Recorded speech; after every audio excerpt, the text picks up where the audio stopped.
नमस्कार साथियों, जैसे कि हमने बताया आपको कि बापू की आवाज़ न्यूज़ नेटवर्क अलग अलग लोगों से रूबरू कराता है, उसी प्रकार आज हम तिरोड़ा में आए हैं और तिरोड़ा में प्रभाग क्रमांक 3 से मैं बता दूं कि 22 साल की लड़की जो लोगों की सेवा करना चाहती है। साथियों, युवाओं को ऐसे कई पक्ष है जो युवाओं को मौका नहीं देते हैं, लेकिन मैं बता दूं कि भारतीय जनता पार्टी ने तिरोड़ा से प्रभाग क्रमांक 3 में रक्षा मुकेश बरियकर, ये एक लड़की जो है 22 साल की लड़की है, जैसे कि आप देख रहे हो स्क्रीन पर, इनको मौका दी है। और मैं बता दूं कि जो रक्षा जी है यहाँ लोगों की सेवा करने के लिए काफ़ी इंटरेस्टेड हैं। ये अपने अलग अलग माध्यमों से अभी तक सेवा करके आ रहे हैं। इनका यह कहना है कि साथियों, अगर क्यों ना सिस्टम का हिस्सा बने जाए तो हम लोगों की ज़्यादा सेवा करेंगे। हम इनसे बातचीत करेंगे। रक्षा दीदी, आपका बापू की आवाज़ न्यूज़ नेटवर्क में स्वागत है।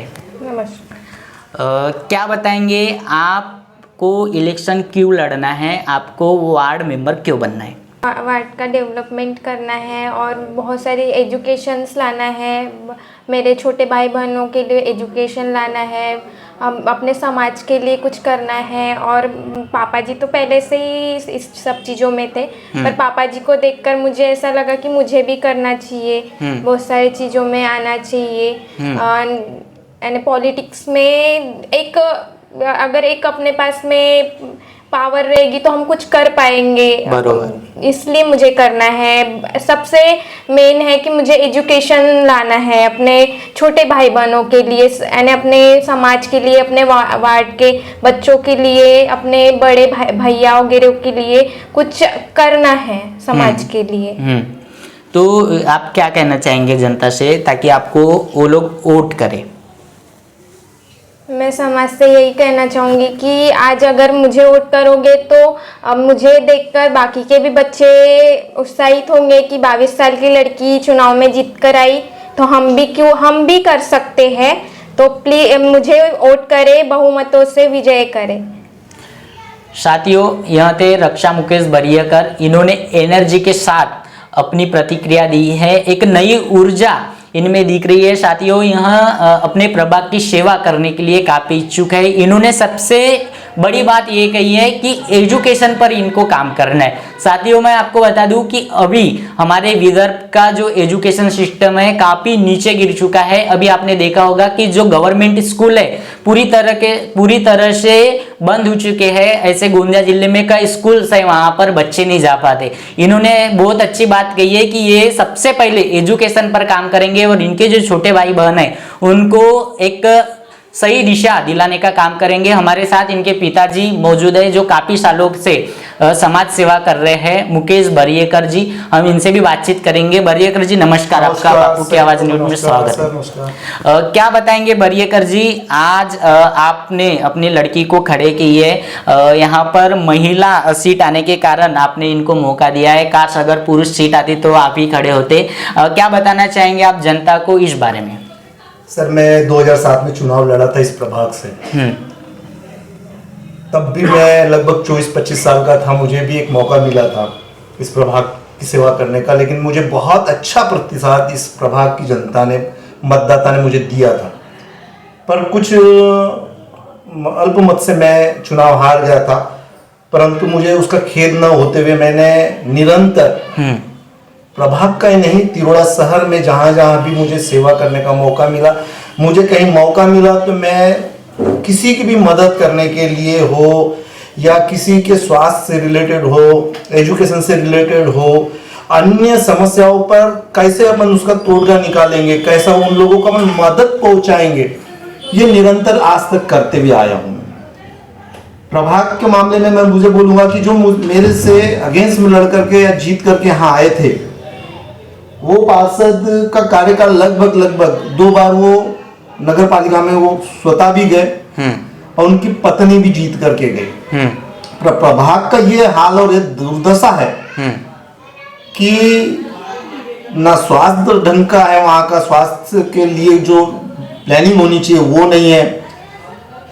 जो वहाँ का एक्चुअल स्लम एरिया होने की वजह से, दलित बस्ती होने की वजह से वहाँ पे जिस तरीके से प्लानिंग होनी चाहिए थी कि भाई वहाँ पे एक डिजिटल लाइब्रेरी होनी चाहिए या आंगनवाड़ी, व्यवस्थित आंगनवाड़ी होनी चाहिए, वहाँ के बच्चों को शिक्षण का जो ये मिलना चाहिए था, स्कोप मिलना चाहिए था, वहाँ गाइडलाइन मिलने चाहिए थे, वो नहीं मिल पाए। रोड नाली ये सभी लोग बना सकते हैं, ये उनका काम है, नगर प्रशासन का काम है। रोड नाली ये देंगे, ये तो बनाना ही है, बनाना ही है, लेकिन जो मूलभूत सुविधा होनी चाहिए कि वहाँ के छोटे बच्चों को, दलित बस्ती स्लम एरिया से जो बच्चे पढ़ नहीं सकते, लिख नहीं सकते, उनको बराबर प्रॉपर पढ़ाई लिखाई के मामले में कोई गाइडलाइन नहीं मिलती, वो 10वीं 8वीं तक पढ़ते, बाद में वो एक तो गलत काम की तरफ बढ़ जाते या तो फिर कोई धंधा करते, टपरी पे बैठ करके चाय नाश्ता बेचते। सही बात है। तो इनको एक प्रॉपर लाइन में, मैं खुद भी एक उस दलित बस्ती से एक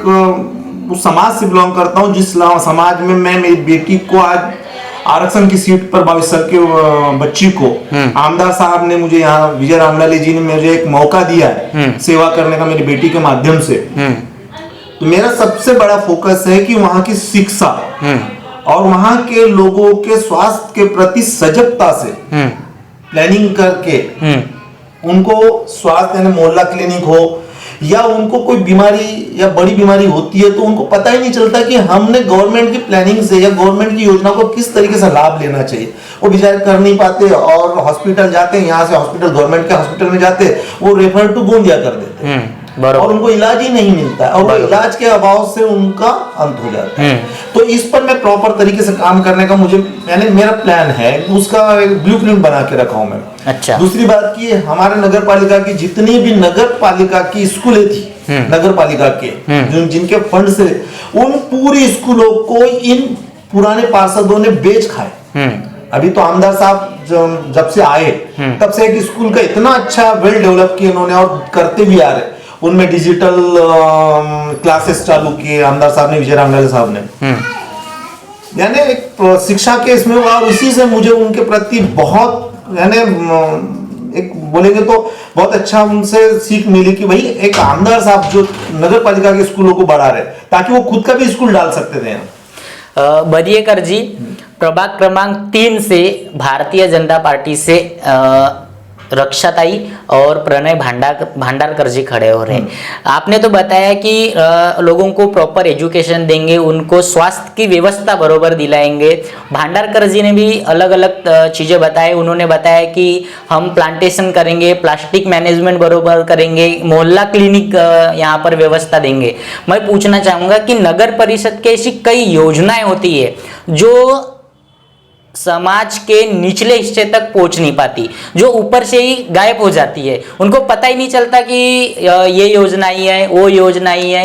ऐसी कई योजनाएं हैं, उनको पता ही नहीं चल पाता। कई ऐसे आपके प्रभाग में ऐसे कई लोग हैं उनको अभी तक घरकुल का लाभ नहीं मिला है, कई ऐसे लोग हैं उनको अनेक प्रकार की योजनाओं का लाभ नहीं मिला है। आप इसके लिए क्या प्रयास करेंगे? सर बिल्कुल, बहुत अच्छी बात पूछी आपने। इसका एक बहुत महत्वपूर्ण हिस्सा होता है समाज का प्रतिनिधित्व करने वाले लोग। बरोबर। और प्रतिनिधित्व करने वाले लोग यानी वहां से जीत के जाने वाले पार्षद या अपक्ष में लड़ने वाले, उनके विपक्ष में लड़ने वाले जो विनर ये होता है, जिसको बोलेंगे कि विजेता होने वाला और अविजेता होने वाला। तो दोनों की महत्वपूर्ण भूमिका होती है समाज, यानी अपने वार्ड के प्रति या अपनी जनता के प्रति कितना सजगता से उनको शासन की योजनाओं तक पहुंचाना या उनके तक उनको शासन की योजना का मालूमात करा। बरोबर। तो हमने ये चीज की है, हमारे प्रभाग में योजनाओं को उन तक पहुंचाने का काम हमने किए। जब आईएसडीपी के अंतर्गत जब घरकुल बने तो घरकुल पहुंचाने, घरकुल में लाभ दिलाने के लिए हम बहुत प्रयास किए और सबसे पहला घरकुल आईएसडीपी का जब पहला घरकुल बना तो वो हमारे प्रभाग में हमारे ही आदमी से स्टार्ट किए हमने। अच्छा।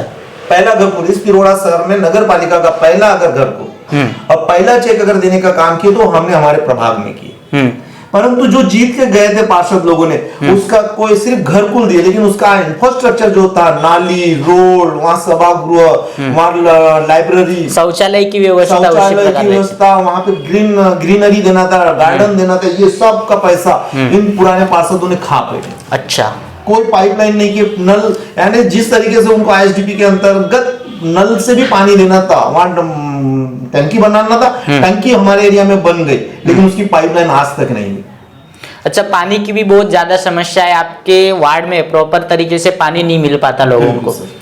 क्या करेंगे आप इसके लिए, क्या प्रयास करेंगे? अगर आपको जनता ने मौका दी, समझो आपको वोटिंग कर दी, आपको भारी मतों से जनता ने मौका दे दी, लेकिन उनको तो पानी नहीं मिलेगा तो वो बेचारे बहुत ऐसे ही मर जाएंगे ना। अगर प्यासे को पानी नहीं मिला तो फिर क्या काम किया आप प्रतिनिधि लोग? अभी गटारी योजना चालू हुई है, तो जिसे मुझे ऐसा लगता है कि उस गटारी योजना को प्रॉपर तरीके से चलाने के लिए लगभग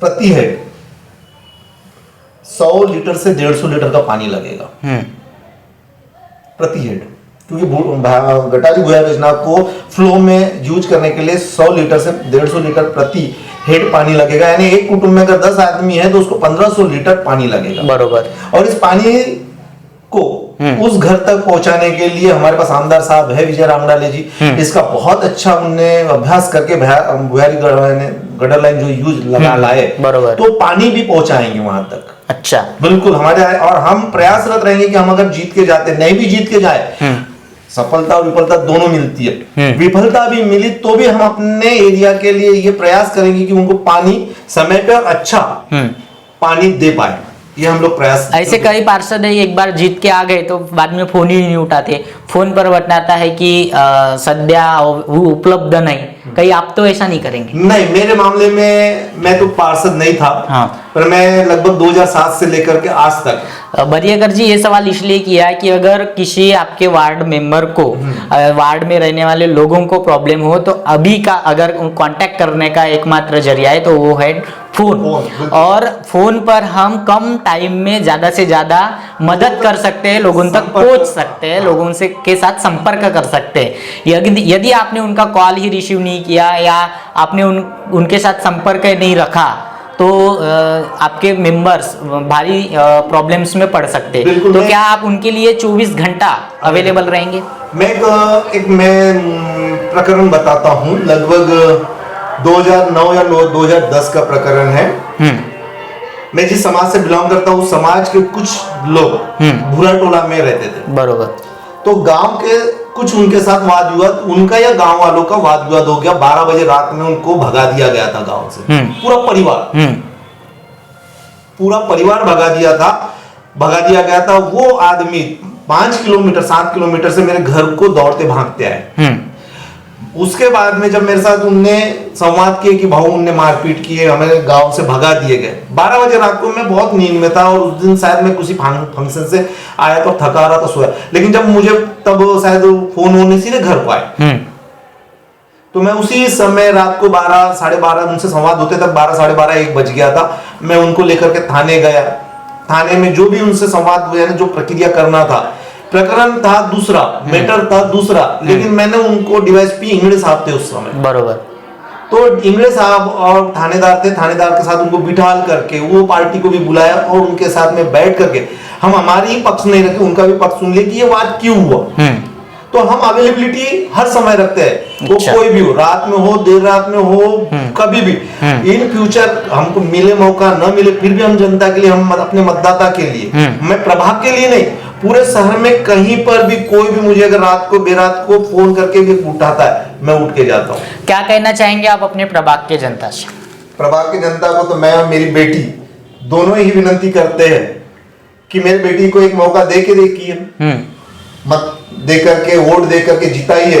आपके आशीर्वाद से 5 साल चाहिए मुझे, नेक्स्ट चुनाव लड़ना नहीं। मेरी बेटी 5 साल के बाद में शादी ब्याह करके अपने घरदार चले जाएगी, और मैं चुनाव लड़ना नहीं चाहता। मुझे 3 अपत्य है, मेरा एक बेटा डॉक्टरेट कर रहा है, दोनों बेटी ट्विंस है, जुड़वा है, दोनों डॉक्टर है, यानी अभी डॉक्टर हो जाएंगे, अपीयर्ड है, एंट्रेंस चालू है। तो मुझे एक ही मौका चाहिए, मेरी बेटी 5 साल में हम क्या करके दिखाने वाले। अच्छा, इस एक मौके में आप लपेट के जाएंगे या जनता की सेवा करेंगे? पैसा बहुत कमा लिया हूँ। हाँ। मेरा ठेकेदारी का काम है, ग्रीनरी का काम है, मैं गार्डन बनाता हूँ। हाँ। मेरे पास ऊपर वाले की दया दृष्टि से पैसा बहुत है, मैं पैसे के लिए नहीं करता। अच्छा। और मेरे दोनों बेटियां वेल क्वालिफाइड है, मेरा बेटा भी वेल क्वालिफाइड। तो कई लोगों की ऐसी मानसिकता रहती है, 5 साल है तो लपेट लो और निकल लो।